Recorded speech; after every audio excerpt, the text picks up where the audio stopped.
churches and synagogues. Chapter 22, verse 39 to 40.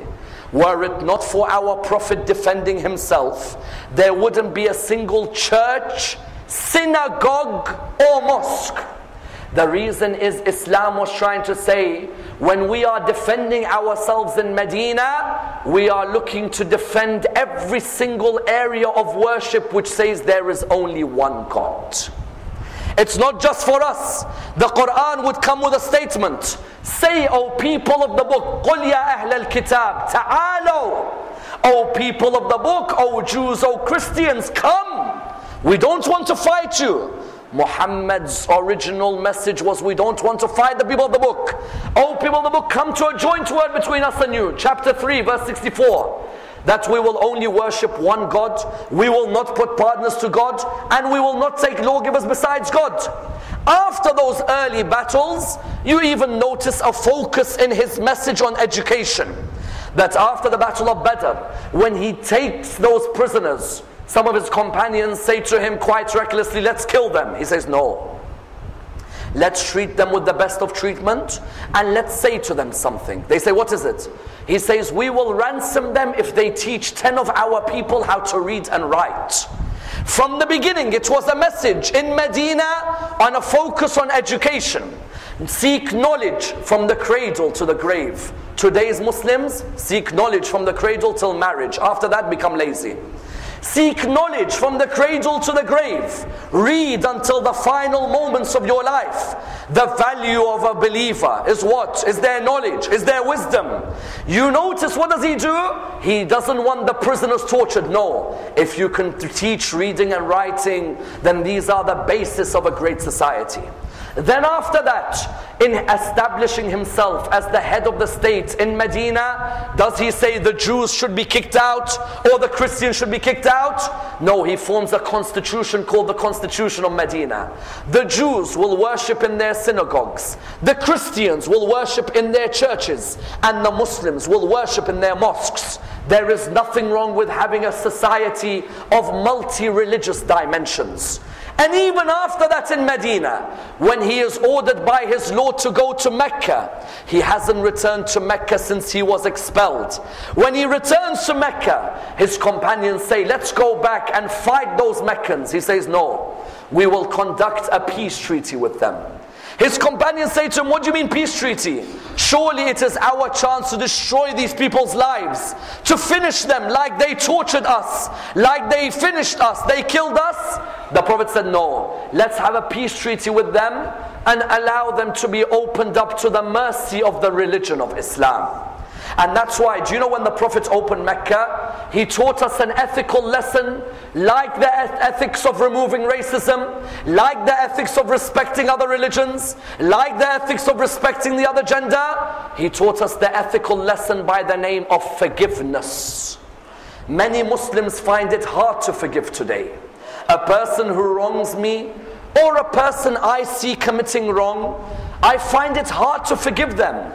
You tell them, but the years have gone. Maybe the person changed. Maybe the person repented. No, I saw the person do this, or the person said this, and I'll never forgive them. Whereas their Prophet was the most forgiving of men. When Mecca was opened, there were two men who came towards him, who he forgave, who me and you would never forgive. The first of them was Wahshi, the man who mutilated the body of his uncle Hamza. Imagine your uncle who brought you up alongside Abu Talib. You saw his body mutilated by this man. To the extent, do you know what Hind, the mother of Muawiyah, did? She cut so many pieces of Hamza's body, she made a necklace for herself. And this Wahshi ripped Hamza's chest apart. When Mecca was opened, Wahshi, Abu Sufyan, Hind, people like Habbar ibn al-Aswad, they thought to themselves, we're never going to get forgiven by Muhammad. Muhammad's going to enter Mecca and he's going to execute us for what we did. Wahshi and Habbar said, but we hear Muhammad's a man of mercy, and that his religion is merciful and forgiving. He came to perfect the akhlaq of man. إِنَّمَا بُعِثْتُ لِأُتَمِّمَ مَكَارِمَ الْأَخْلَاقِ. I have come to perfect the morals of mankind. So they said, let us go and approach him. Wahshi went to him. When Wahshi came, he said, O Prophet of God, forgive me. I was in the days of ignorance. I didn't know about the message of Islam. I heard rumors, but it weren't true. O Prophet of God, forgive me for what has happened. And the reply was, O Wahshi, you are forgiven. Now leave this area. Then Al-Habbar ibn al-Aswad came. Do you know what Al-Habbar ibn al-Aswad did? The Prophet, one of his daughters, or in some narrations, stepdaughter Zainab, she was pregnant. She was meant to go towards Medina. Al-Habbar wanted her to miscarry. So on her way towards Medina, he came and scared her in a way where she ended up miscarrying her child. When the Prophet heard this, he was saddened.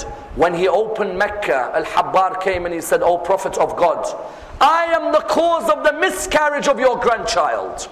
I scared your daughter in a way where I caused her to miscarry her child, but I was ignorant. They deceived me about your behavior and your character. When I see you now, I see a man of morals. Please allow me to be forgiven.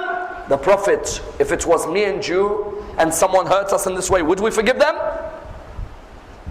Ask yourself as Muslims today, how forgiving are we of our brothers, our sisters, our aunties, our uncles, our grandparents, our cousins?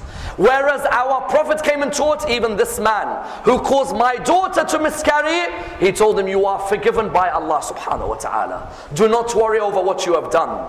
And that's why his focus would also be that the basis of a great community is all of these ethics of tolerance and patience and forgiveness, especially patience. You think as us as Muslims today, we have to be patient?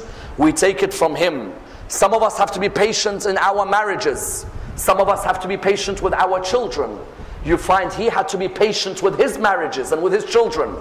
With his marriages, would you believe he had married a lady by the name of Shamba? This Shamba, the narration says she was called Shamba, the daughter of Amr al-Ghaffariya. This Shamba, when she saw his son Ibrahim die, we know he had Qasim, Abdullah, Tahir and Ibrahim.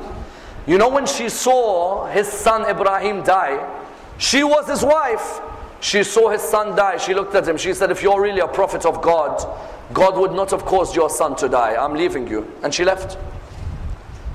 Do you know how much patience you have to have when you're married to someone and they talk like that to you? For you to tolerate. But he was patient. He had another wife by the name of Malika. This Malika heard some people say, your dad, the cause of his death was Muhammad. She said, take all your possessions. She left. Sometimes in our lives we say, look what we face. Your prophet had to face more. Your own prophet had to face more. But he used to say, patience is to faith like the head is to the body. There can be no body without a head, and there can be no faith without patience. Even he had to see a loss of his children. His son Ibrahim died. His son Qasim died. His son Abdullah died. Some of us today say, how comes our children died? How comes my friend's children died? When we say Rasulullah is an uswa, an example, is because everything that we face, the Prophet faced in his life as well. And that's why before he died, he did what any great leader will do. He made it clear to his people that even though I am dying, I will first ensure that I leave behind guidance for you. He left behind guidance on the day of Ghadir when he raised the hand of Ali. And he made it clear to the people that I will never leave this world without ensuring that there is a guide for you who continues to protect the message in the way I gave you the message. But his final act was a true act of charity. His final act was, in Islam, causing a smile for a fellow human is an act of charity. When his daughter Fatima came towards him when he was dying, there is a narration which states that first she cried, then she smiled. In this one act, the Prophet was showing us that from the beginning of my life until the end, ethics and morality was the message of my biography. When Fatima turned around, they said to Fatima, you cried and you laughed? She said, I cried because he told me he is about to pass away. But then I smiled because he told me I will be the first of his family to join him. Notice from the beginning until the end, the man was a man who brought a smile into the life of humanity and left with a smile. And that's why until today, as a conclusion, it's not only Islam that respects him but others. Guru Nanak believed Muhammad was an agent of Brahman. You find, for example, that somebody like the Christians, the Latter-day Saints, say although we do not believe in him as a prophet, we say he was a moral exemplar to mankind. And no better words than the words of Gandhi when he said, it is impossible that millions are attracted to this man because of his sword. No, it's not his sword. It was his pledges which he kept, and his simplicity in his life, and his devotion to his family and friends that made this man the man that he was. Gandhi then said, I was saddened when the second volume of his biography I finished reading, because I wished I had learnt more about this man, a man who there is none like, a man like Muhammad sallallahu alayhi wa sallam. Let us raise our hands and pray to Allah subhanahu wa ta'ala to raise us with Muhammad and Al Muhammad, to allow us to implement the lessons from his biography, and to allow us to receive his intercession in this world and the hereafter. Inshallah, tomorrow we will continue with the biography of Imam Ali ibn Abi Talib. Wassalamu alaikum wa rahmatullah wa barakatuh.